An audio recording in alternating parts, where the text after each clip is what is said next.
Powered by the Inside the Birds podcast. Now, live from inside the Matt Black Kia Studios. This is Football at 4. Football at 4 is powered by the Inside the Birds podcast, and it is brought to you today by the Gallery Bar, Book, and Games and Ocean Casino Resort. This football season, cheers your favorite drinks while cheering on your favorite team. Go to the Gallery in Ocean Casino and go for the win. For more information, visit theoceanac.com. Must be 21 or older to play. Gambling problem, call 1-800-GAMBLER. Geoff Mosher from InsideTheBirds.com and the Inside the Birds podcast is here as the Eagles are getting ready to head to Cleveland to take on the Browns on an exhibition Sunday, plus 2 joint practices, Motion. I guess we all kind of realize now that these joint practices Thursdays and Friday are a little bit more important to some of these Eagle players maybe than even the game on Sunday. Yeah, probably from an evaluation standpoint, Mike, because it's anyone's guess, and I think we can make an educated one about how much the starters are going to play in that game, to the point where we could ask if the starters are going to play at all in the game. So really if Nick Sirianni treats these joint practices like the exhibition games, and doesn't play his starters, then really your only evaluation for a lot of these guys will be in these joint practices. Yeah, and I know that the game on Sunday, you're going to see some guys, but I would imagine you're not going to see the starters because of these joint practices, right? Yeah, it's possible. It all depends on how Nick Sirianni goes about it. But I don't believe, if I recall last year, Jalen Hurts was slated to play in the second game, but didn't because he had those stomach issues. I think he had to go to the hospital at the last second or something like that with some bad stomach issues. But then a couple other starters, the starting offensive line may not have played in that game as well. So I don't think they had joint practices last year for the second game anyway. It was just the third, if I'm correct. So my memory is not so great these days anymore. But they treat these joint practices more like games, and they're more competitive because A, all the starters are in, and B, they can simulate any type of game scenario that may not come up in one drive. Like, for example, last week, right, you did see, I guess it was sort of red zone, right? It wound up being a 22-yard touchdown to Dallas Goedert after a penalty had backed him up. So they were in the red zone for like a cup of coffee there. But there wasn't any 3rd and 1. There wasn't any 4th and 1. There weren't certain scenarios that you would want to see the team get tested on. You can work with the other coach to simulate that in practice, situational football that may just never come up in a game. Yeah, I know that, I always bring up, like, hey, 3rd down and 7, who's my go-to guy? You may never get that down in distance in a game, but you can say, hey, I want 3rd and 7, and I'm going to run 10 plays with the 3rd down and 7 against your defense, try to stop us. So you get a chance to get 10 looks at 3rd and 7, and that's kind of where we are, because you just wonder, though, too, with Zach Wilson getting hurt, there's one quarterback already that went down in a preseason game. You can get hurt in these joint practices, or I would imagine the quarterbacks can't get hit in these joint practices. That's another difference. Correct. But where I think the benefit most is not just like you'll definitely see things in these scripted practices that you might not see in a game, but in most games, coordinators and play callers don't want to show their hand. People are watching, there's tape, but in practice, it's not like you have the eyes of the NFL on you. And plus you're repeating certain situational plays over and over and over. So the Eagles will face the Browns defense, which is really good, and the Dolphins defense, which also is very good. And they'll face the defenses in certain situations that will change. It's not like the coordinators are going to say, I have to be vanilla here in practice against the Eagles offense, right? Or against the Eagles defense. They're going to throw their best stuff because they're in an evaluation mode, and the Eagles are going to throw their best stuff out there because they're in an evaluation mode too. Whereas if you took the same teams, the same people, and put them in a stadium and called it a preseason game for the world to see, and then the all-22's out, then everybody clams up and doesn't show anything. So now you get the advantage of actually seeing more intricate defenses, more intricate play calling on offense because it's a joint practice. Yeah, and I know you just kind of mentioned this is a good team they're facing too, so you're going to get a good test in practice for 2 days. They're doing the joint practices Thursday and Friday before they even play on Sunday. So you're going to get tested early from this Browns defense if you're the Eagles offense here. So this A.J. Brown, Dallas Goedert, Devonta Smith, Jalen Hurts, that crew, they're going to get some good looks. Yeah, think about not even that, just like the one-on-ones, right? I mean, you're going to have like Jordan Mailata versus Myles Garrett in a one-on-one. You're going to have Clowney versus Lane Johnson one-on-one. You'll have Amari Cooper versus Darius Slay in the passing, and defense one-on-one. So that'll be just as exciting, I think, as the team the 11-on-11s. Yeah, I know. We were talking in the last hour about what these joint practices actually are. What do you do? And it's hey, you do like a normal practice. You do one-on-one stuff. You get to do kind of. You're just facing somebody different as opposed to the same guy that you've seen for the last 3 weeks. And now you get to see Jordan Mailata up against Myles Garrett. You get to see Lane Johnson up against Jadeveon Clowney. So you're getting some different matchups than you've got a chance to face all season long. And that's really where, I don't know for you, Moshe, how many jobs are kind of up for grabs that could be kind of secured with these practices and then the last game, because we would imagine, with only 3 preseason games, is this one like the third one? Do you actually see players play here instead of next week against the Dolphins? I guess we don't know that yet. Yeah, no, I think the rules have changed, though. I don't think the formula is the same anymore. I mean, you have some teams that don't play any starters at all. You got some teams that do 1 year, don't another year. It's more situational. Adam and I have talked about this. The more teams we talk to, the more they just have gotten away from the copycat mold of the old to just, we're going to do what we think is best for our team, whether it's playing guys or not playing guys. Yeah, because if it was the old way, this would kind of be that second to last one, and then you don't want to play anybody in the one before the season starts. And so who knows? Right. Maybe they do surprise us and play guys this week. But, the offensive line, the starters at least, we know that. Are there offensive line jobs up for grabs? No, I don't. Not starting ones. No. Stretch of the means. Guys on the back end that are probably hanging in the balance. Maybe I don't even. No, I think this will. I think for certain guys. First of all, I think this is more about evaluating now who you are as a team and what you do well. You're still doing individual evals. Trust me, that's going on. But when you face another team that you're seeing fresh new stuff from, you start to get more of that team, us versus them sense, instead of our offense versus our defense, is our team versus their team. What do we do well versus this good? And by the way, playing the Browns and Dolphins is good. I mean, these are our two teams with good personnel. I think people laugh at us when we talk about the Dolphins being a team that we expect to be pretty good this year. Not great, but pretty good. But go look at the personnel. You'd love to have those 2 wide receivers. You'd love that their tight end's good.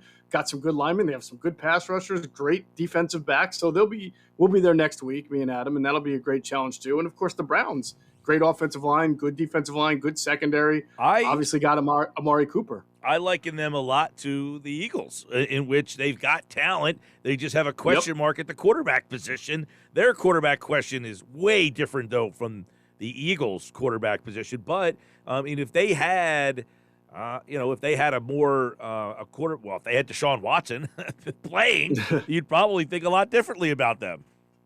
Yeah, I thought you meant Miami. You're right. Cleveland's is way different, and it'll be interesting to see as this the wheels of, I guess I wanted to call them the wheels of justice, more like the wheels of settlement, go on here between the NFLPA or in the NFL and whatever. If the Browns just start giving more reps to Jacoby Brissett this week, just anticipating that he will be the starter for week 1 through week whenever.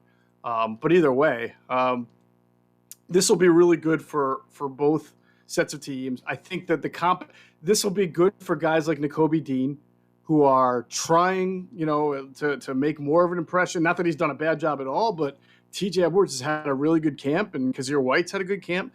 TJ Edwards had a great camp. The more people I speak to about his camp, the more they're raving about it. Yeah. So, but Nakobe Dean looked good in his preseason opener. So he's going to want to, this is, again, good running game here. Good offensive line for the Cleveland Browns. So good chance for the linebackers to really prove themselves. Well, and you wonder if there's anything that Nakobe Dean can do to, get more playing time, or do we just relegate it to the fact that Edwards and Kaiser White are going to be the guys, and they're going to get a majority of the playing time. Well, I mean, I hate to say it, but the reality is today is the 17th of August, so you still got 20 days until what's the season opener on the 12th? So 13th, more than that. You got almost what's that? September 11th. Oh, September 11th, right? So 17, still 30. Yeah, it's 24 days left. So that's a lot of time, and you've only seen you're a little bit past the halfway point from when camp started. So sure, could Nakobe Dean have a much better 3 weeks over the next 3 weeks than Kaiser White? Sure. Who says he can't? Right. So, and that's what these competitions and will be about. Yeah. Well, I thought he was impressive on Friday night, and a lot of that. All these guys. I think it's going to be interesting. I think you talked about it Monday. The stamina of Jordan Davis. Does this team, get greedy and just put him out there more snaps than maybe he can handle?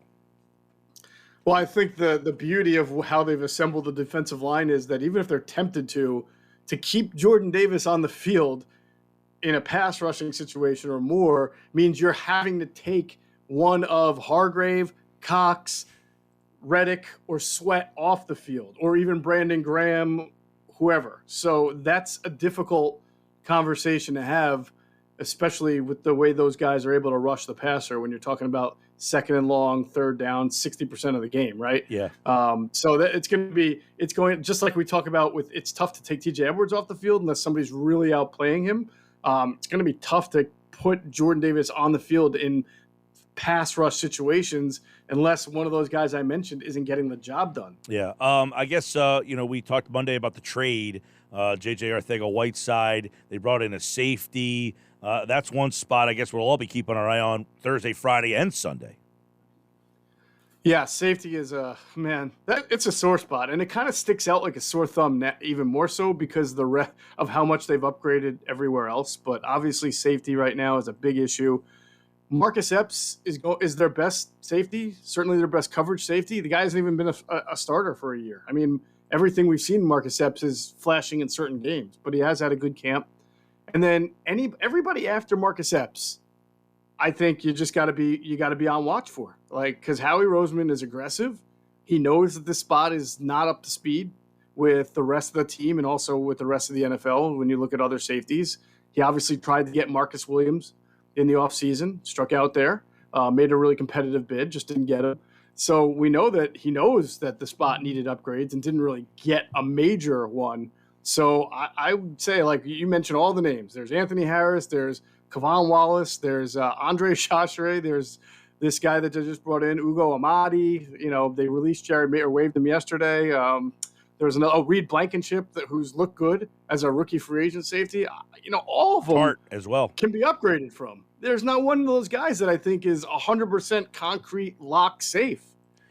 And by the way, they're in Cleveland Thursday, Friday, Saturday, and Sunday. They know that front office very well. Would you be surprised if Howie Roseman is in the ear of Andrew Berry and saying, "Hey, what about Kareem Hunt? Is he still unhappy there?" What's Kareem Hunt's contract again? Because I'm not sure that they want to pay that money for a guy who's going to play half the snaps or a third. It was good for Cleveland when they were running the ball as much as they were and throwing to the running backs, and that was the majority of their offense. Well, he's on the last year. He's making $1.3 million this year. He signed a 2-year, $12 million deal in 2020. Okay, so I didn't realize this was the last year, and it's only that's why mil. That's why he wants to be traded. Or he was holding in. Is he doesn't right. The contract he's on is expiring. He's only making $1.3 million, and he thinks that he has outperformed that contract. He's probably right. Yeah, I mean, look, he's a good player, would help the team, but if you're Howie and you're talking about resource allocation, and you know that you've got guys who can catch the ball like Kareem Hunt, like Kenneth Gainwell. And that what you more need is maybe a third back who's a power back. Then, to me, I don't know that you've made this team that much better by bringing in Kareem Hunt over a guy who can either be a safety or another tight end. Yeah, well, and what was the Bates from Cincinnati. I guess there was some talk there that he still wants to be traded. So this is probably like right about this weekend. You would think if they would bring in a player, it would probably be right about this time. We were probably going up other trades that they have made in the past.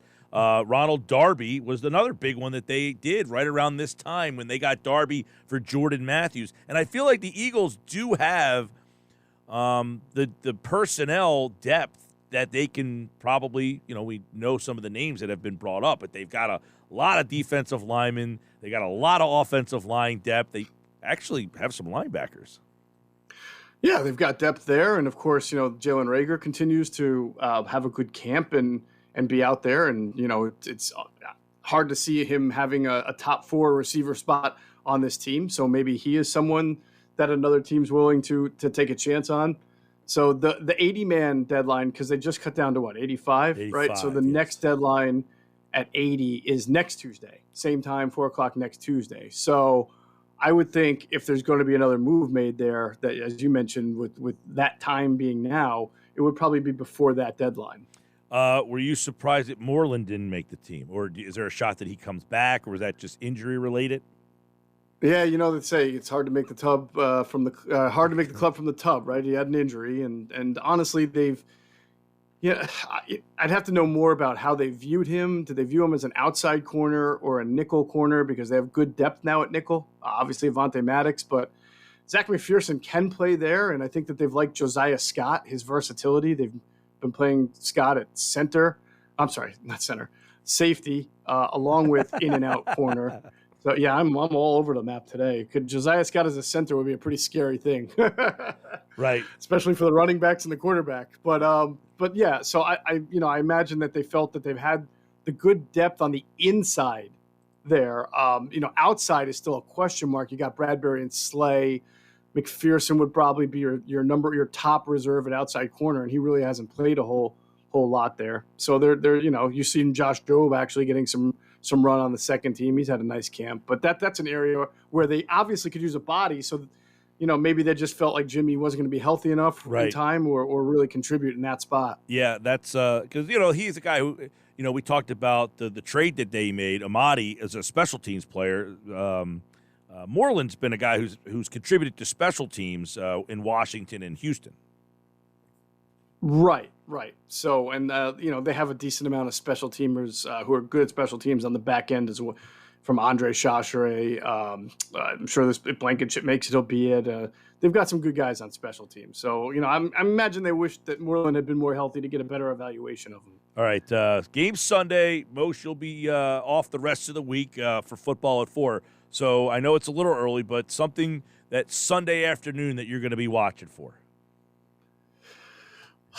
I really do want to see. We mentioned Nakobe Dean. I imagine Juergens, even though he's a first-teamer, might get some more reps because of, in general, he's not going to be a first-teamer when the season starts, and because they are trying to get him up to speed. So that's a good defensive line Cleveland has. So it'll be interesting to see Cam Juergens back out there again. And I do want to see those young guys in the secondary, the Blankenships, the Jobes, and Josiah Scott, to see how they continue to perform.